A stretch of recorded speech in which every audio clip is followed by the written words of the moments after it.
we need to create aha moments in the first 30 days. Welcome to Churn Bites. I'm Brian Polikoff, President and CEO of Churn Assassin, and today we're cutting through the fluff. Forget the buzzwords and theory. This episode is about winning. We're diving into the ACE framework, the proven playbook used by top customer success teams to activate, cultivate, and expand revenue like clockwork. If you're tired of flying blind and ready to build unstoppable customer momentum, buckle up. We're about to show you how to play customer success to win, not just survive. And today, we have a very special guest, Thomas Voigt, the creator of the ACE framework. Welcome, Thomas. Get us started and tell the audience a little bit about your background. Hi, Brian. Thank you very much for having me. It's really an honor. Sure. I'm Thomas. As you said, I'm the founder of the CS Academy, and I created the ACE framework, which is a framework to help us hopefully all in customer success. I started out in customer success in 2019 as a VP of customer success for a market research company, but I have been in different other roles as well. My background really is in market research. I worked in media for TV companies and helped them to really grow and become a global streaming service. But I think the red thread is I always love to understand customers and understand relationships. And having studied psychology and marketing really helped me throughout my career. And here we are now with my framework and on your show. Thank you. You're very welcome. A wonderful job. And I didn't even know a lot about you before we started talking about inviting you onto the show. Your background is rather diverse, but not only diverse, it's very deep. Like there's so much that you have done and packed into your framework. And I think what I'd love to do is really understand a little bit about the framework itself. I've reviewed a lot of frameworks in the CS space, and your framework is not only simple, but it is extremely effective. What was the background? How did it get started? And we'll kind of go from there. Sure, absolutely. So it all started when I basically came up with the idea of helping out the community a little bit more. So that was at the beginning of last year. And I thought, like, how great would it be if you really tackle the burning hair problems in a framework that predominantly CS leaders have. So why don't we just go through 3 different steps of the framework? And I explain every single step of it, because that's basically what we do. So I'm focusing, on the so-called right side of the bow tie, as we potentially all know. So everything in post-sales. And as we all know, when we talk about it, when we go to clients, when we have the handover, it's all about, we say value building. But my framework starts with activating value building. And let me quickly talk about this activation part, because often we don't really get that right. So when we just, have this handover and when we speak about the onboarding, which we always say, like, we try to go out there to our clients and deliver value. But that's in most cases, we actually don't know what it means. And this is where the framework starts with. So activating value means we need to create aha moments in the first 30 days. And we do this by understanding where our customers, our personas are. Often we just assume, we have a product and we can just download our product features and just go and press on. And that's the wrongest thing that we could do. Activation means we need to just listen first. We need to see what is the burning hair problem. Why have they really bought into this? What is the backstory? And I mean we need to understand this persona by persona. We're not just talking about a customer profile. We need to really take this persona. That's very, very important. And then we can just move along and just creating these aha moments. Activation is really the key. And we do this predominantly through listening, through understanding what does it mean when we create this value. And I'm hearing this morning, for example, it was quite interesting. I was listening to a churn conversation. And the biggest problem was that the CSM really couldn't figure out in the first instance what it meant to activate the value. And the client actually told the CSM at the end, so at the kind of exit conversation, that they never felt like it was easy to use the software, or that they never kind of understood how they really could implement the software in an existing workflow. This is what I mean. You need to understand the nitty-gritty part. So that's the A part. I stop here for a moment and let you ask a question. Does that make sense? Yeah, that makes perfect sense. And I think so. One thing I want to clarify for the readers, audience members. So CS scales a lot of different sectors, right? And I think one of the things that you said is rather point, and it is perfect, is that they don't know how. There's a lot of CSMs in the space that don't necessarily know how to ask the right questions or when to ask the questions at the right time, because CS, there are timing components to it. You can say the right things at the wrong time and it's not going to work. But if you say the right things at the right time, the value that you can uncover and you can then leverage to build and nurture that relationship will be exponential. So one of the things I'd like to just touch on is, you said a moment ago, we need to uncover value. Can you help some of the folks, our listeners, what would be some of the words or phrases that you would use to truly try and unlock some of that value? Sure. I think if I would be in this situation, I would love to understand where the customer is. So I would ask questions like, tell me a little bit about the situation. So what are you using at the moment? What are the pains? What do you want to achieve? And I would love to understand not only what the current problem is of the customer. I would really understand, what the ecosystem of the problem is. And this is what I try to understand with prompting questions. At this stage, I just really be the coach here. I just want to go deeper and deeper and understand what it is. I'm actively holding back my urge to just come in and just say, oh, by the way, we've got a feature for that. Oh, you just need to click XYZ. I'm just stopping there. I'm just wanting to hear the full story. And I think that could potentially take up 15 minutes, maybe 20 minutes of these kind of first conversations. Why is it so important? It's because you allow the person on the other side to truly open up and to just understand and vocalize what the problem is. Sometimes they really don't know what it is. So with that, you're really setting the scene, and then you realize, or they realize, oh, somebody's actually listening to me. Love that. These are so minor but quite important parts of building up this trust. And then eventually you just come in and say like, okay, now I understand the big picture. I can show you how we can help you with our product and our features, and then you eventually ease in. And it doesn't mean that you eventually just, go and do a demo straight away. Sometimes you just have a conversation about things. As I said, like what have they tried out, what didn't really work out, and so on and so on. So it's all about this explorative phase that I think is quite important, when you look at the activation of the value. Wonderful. And so I'm going to interject here. And I think one of the things that you said that really hit home for me just now is building trust. And I think in a world where, and I'm sure that there are some listeners online right now that are sales reps or in the sales space, and even to some degree in the CS world, if you're, quota bearing, sales creates this environment where there is genuinely a lack of trust. You get sold one thing and then you get something else or something along those lines. And I feel like that building of trust is something so important. And one of the things I'd like to add, something that I've done over the years that I actually learned from a waiter at a restaurant a long time ago. And this is absolutely, it's been a game changer for me in my career.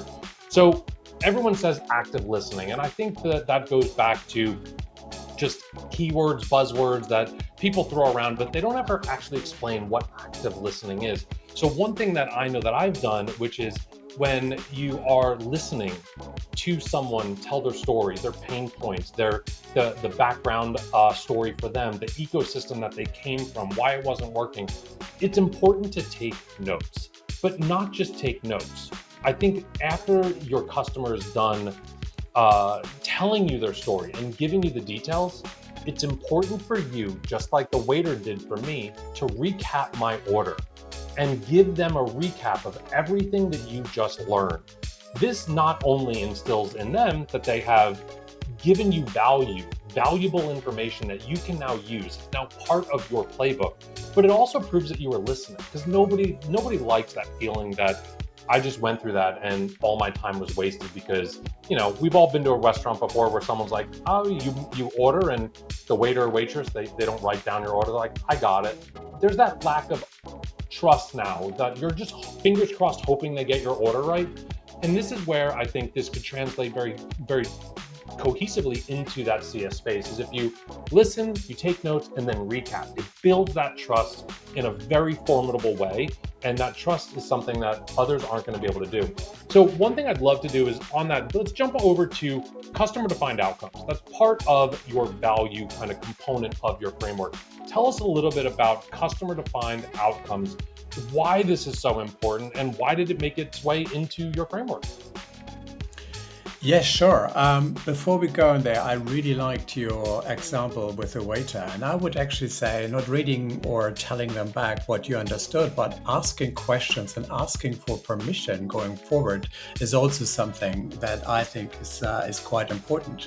So coming back to your waiter, they might just ask you, oh, by the way, do you need anything else? Can I help you with anything else? Oh, have you tried that? Oh, I do have a recommendation. Can you suggest this and that? So that way you always, try to bring something to the table, suggest something without really coming in full face and, being pressurized about things. So it's all, as you said, about this build-up of the relationship.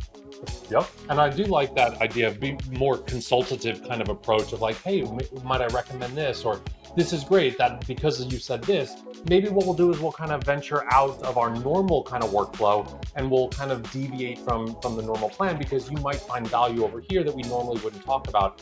Again, it shows the customer that you're thinking, that you're on their side, that you're in their corner, so to speak. So I do like that. I like that a lot. Yes, absolutely. So, and then I think what's quite important is, is the value definition, and it's really important to understand what is the vision. So understand you're not selling, or you're not here to just, explain a product or explain a service. You need to understand what is the vision, what the customer really wants to achieve. And that in most cases is something that is very, very personal. So it could be that you basically want to help to reduce time to get something done, or to make more money, more commission, for example, or both, or to save cost. And I think when it comes to value building, these are things that you should not forget. So when I do mentoring with CSMs, they always ask me, like, how do I define the value? I said, like, well, think about them. What's in for them personally, for your client? And then try to link into this. And as I said, if you focus really on how to reduce cost, how to make them more money, how to them, free up more time or whatever, that allows you then to really value the relationship, and of course then to accept that you are going to move on and explain features or anything else which is then product or service related. That's awesome. So we've talked a little bit about the value portion, activating value. Let's move to the next component of your framework. So this one is all about cultivation. So kick us off, tell us more, and really more so how to implement this particular component. Yes, absolutely. So we have the A, now it's all about the C. C is cultivating. We always talk about, well, when it comes to retention, about numbers. So we talk about, we need to kind of make sure, we get everything into a framework and we go and have our OKRs. What's more important is that we really focus on the cultivation of the relationship. What I mean with that is understanding how you have kind of check-in points throughout the phase until you renew that are really valuable to your customer. And that is understanding the culture of your relationship, basically. For me, And as a leader, I think it starts first of all with yourself, self-awareness. So try to think, how do you show up? How do you want to show up to your customer? What do you want to come across, when you are in conversation? Understand what's important for your customer. I mean, if they really like whatever, a latest Harry Potter book, and you see this, understand this, take a note.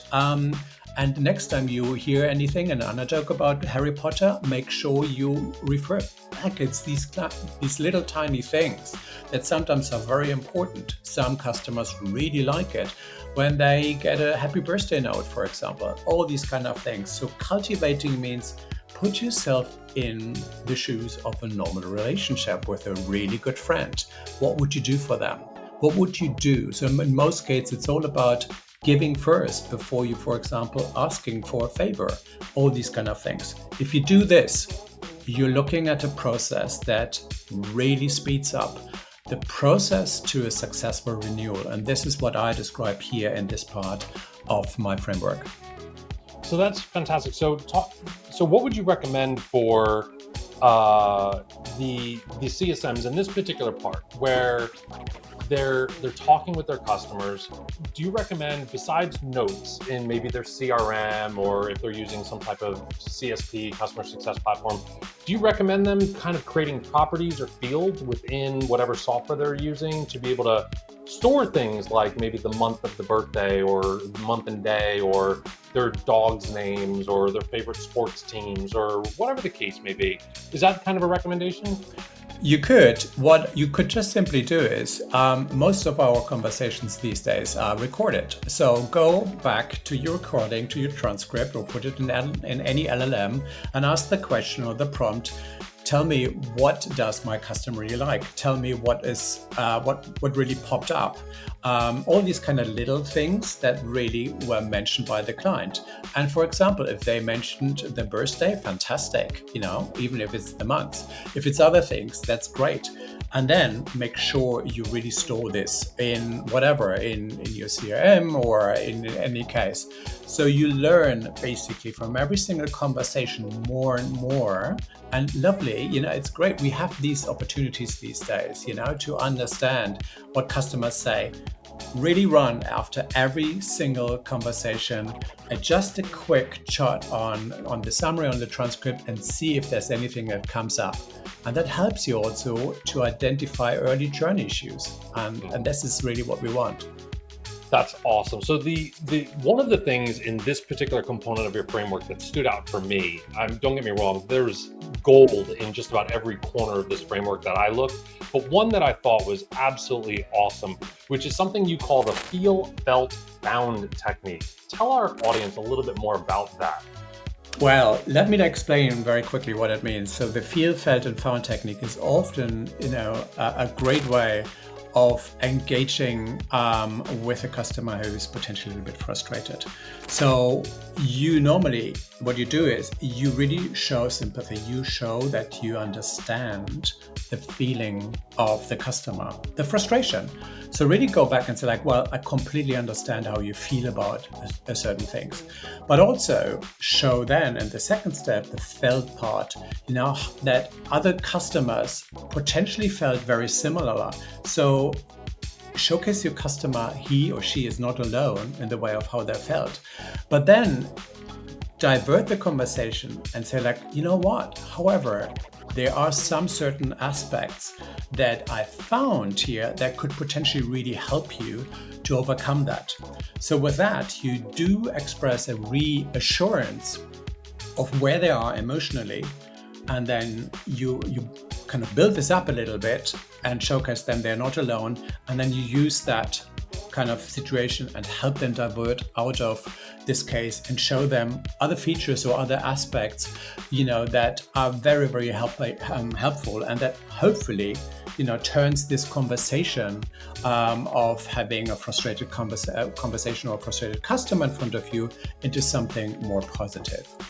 And that's wonderful. And to be honest, like that right there could be a framework all in of itself, because I do find the more folks I talk to, especially on like the lower end of the CS space, right? Your CSMs that haven't quite made it to that middle management or even leadership yet, they do sometimes struggle with how to bond or even try to understand a little bit more about how to convey to the customers something that's meaningful and to redirect a frustration and turn that into a positive. There's a million frameworks out there, the sandwich method, which usually refers to telling someone no, but I feel like that feel, felt, found is very similar to the sandwich, where you're acknowledging A, you're acknowledging B, and then proposing C. And I feel like that absolutely could right someone's wrong in a heartbeat.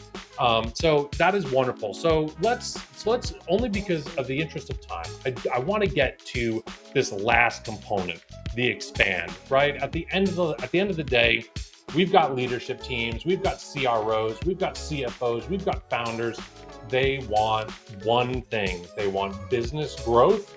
Usually that means either revenue or logos. So tell us a little bit about how do we then use your framework, the third component, to expand? Yes, exactly. Expand is, of course, everything that we want to aim for when it comes to increasing NRR and so on. So for me, expansion is a team task. And by that, I mean, it's by looking at your entire go-to-market system, in particular the revenue system. So for me, it's important to really make sure you deal with the folks in the acquisition part of the revenue, so with the sales folks. So yes, you are in the post-sales and you make sure, you activate value and of course you cultivate your relationship and you deal with things. Nevertheless, you're also responsible for growing this customer. And it's a great way of just not walking alone. So deal with or have meetings with your sales reps, for example. Have an interaction of what really works.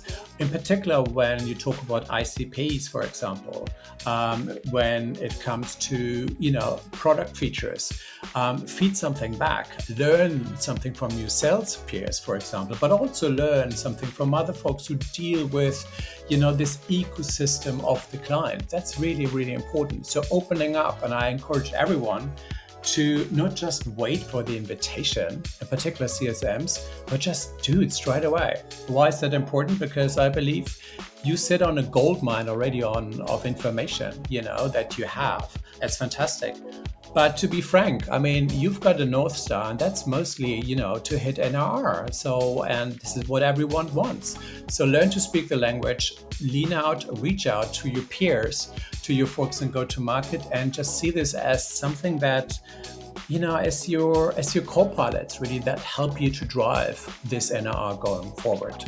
And most importantly, sit there and listen. I mean, I've been in this situation, where I just try to run my own show. And I tell you what, I mean, I fucked up big time, by just, being on the street and just run on my own because I wasn't listening. And I think that's quite important. I even got kind of kicked out. I remember this out of the meeting because people realized, that I was running my own show and I was not listening, and I completely missed out the context. So don't do the same mistakes that I did, and just use your friends and then just do it together. Wonderful. And so only because that sounds like an absolute train wreck, getting kicked out of a meeting. So just for clarity, that occurred a long time ago. And that was one of the events, if I recall you and I talking before the recording started, that was one of the events a while back that kind of started you on this journey of there needs to be a framework. There needs to be something, a playbook that I can follow, because this flying blind and doing it off the cuff, it's not a scalable model and it produces, because it's not scalable, it produces results that are sporadic or they deliver lack of ROI. So with that being said, tell us a little bit about when that happened. What role were you in at the time, and how long ago it was? Yeah, sure. So what we see in customer success, or what I saw in particular this year, was this frustration of constantly explaining what we do in customer success. and we still fighting for the seat, at the table, whatever table you want to, it's the board table or the table with the C-suite or whatever. So I said, like, okay, guys, let's just boil it down to the first principle. And it is very simple. This is the process in customer success. It's 3 letters, A, C, E, and this is what we need to do. If we just follow along, we get clarity on things that are important, that align with the language that we need to speak, that also enables us to move forward in our career in customer success. We in customer success want to become a no-brainer function that everyone understands, but it all starts with us. So what that means is, I just want everyone to just go on this mission and just say, like, we understand, we're sitting on a wealth of information with our customers. We just need to make the first step. So reaching out and just explaining things to your peers, to go to market, to sales, to whoever, to product and research is so important, and just be on this journey. And as you mentioned, I fucked up because I was in this situation of feeling completely overwhelmed, of running from firefighting and from one situation to the other. I never had a framework.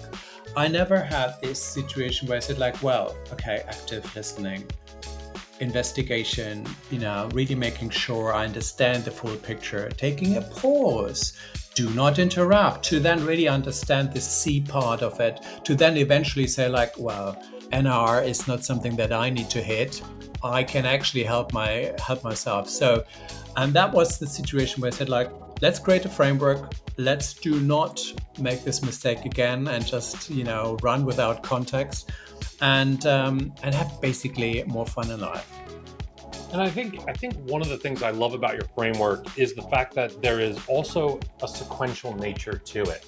So, for instance, like, you can't expand without the cultivation, and you can't cultivate without the value. So it is truly kind of like follow by numbers, connect the dots, do A, that leads to B, then that leads to C. Or in this case, A leads to C, which leads to E, which is that ACE framework.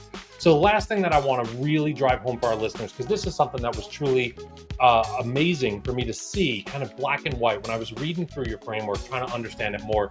You talk about, in the expand component, you talk about basically something that I think, to be honest, I've never really heard a lot of folks talk about, which is this CSQO, which is that customer success qualified opportunity. We all talk about in the pre-sales world, marketing qualified leads or sales qualified leads, but we never really hear about customer success qualified opportunities or leads. And you go into a lot of detail on this in your framework, which is about clear definition of processes, structured information sharing, aligned incentives, and so on and so forth.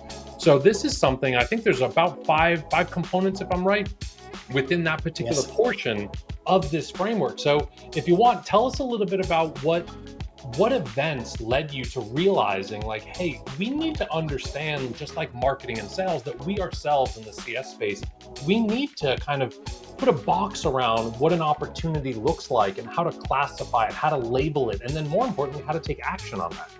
Yeah. I think it all started when I said, like, we have a lot of frameworks in sales, for example, like Medic or other things. And even if you go and, in Salesforce and you basically record your opportunities and you make sure you're taking your opportunities throughout the funnel. But often in CS, we never had that. So I said, like, well, you know what? We can actually do the same with an opportunity on the post-sales side. And this is what I defined as a CS qualified lead. So if you understand that there's a win-win situation for your client, and I particularly say win-win situation, and that means where you see, like, oh wow, there is a need, a value need, for example, at my customers to expand and to just check out other features, or potentially come in with some further ideas that we can spin internally. That is a great way to create a win and a win So win for the customer, because if we really go and serve this pain point, then our customer will make more money and we will have a more expansion. So we are able in customer success to qualify opportunities.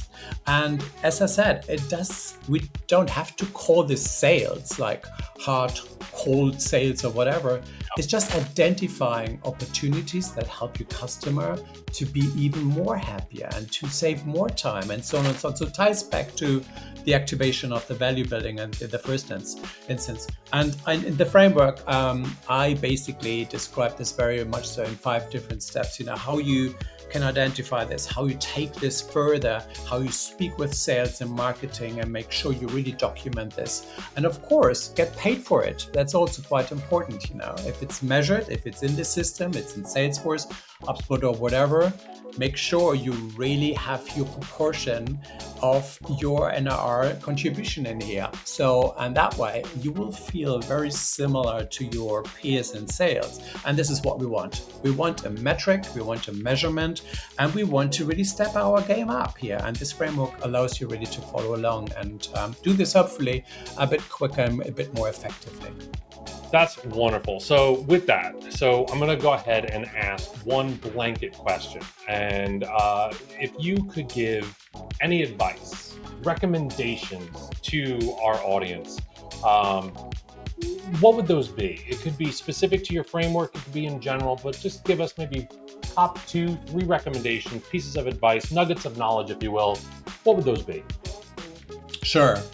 First of all, if you lead or not, it doesn't matter. The most important thing is pause.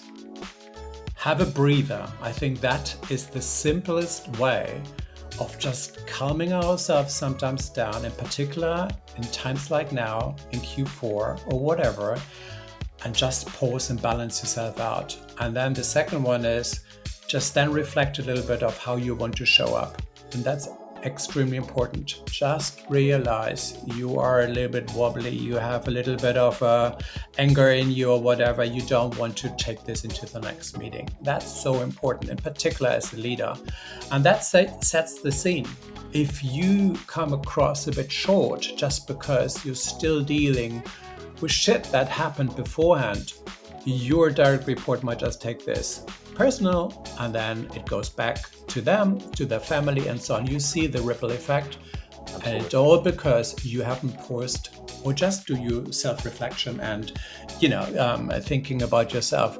I think this is one of the most important things. It sounds so simple, but we just don't do it.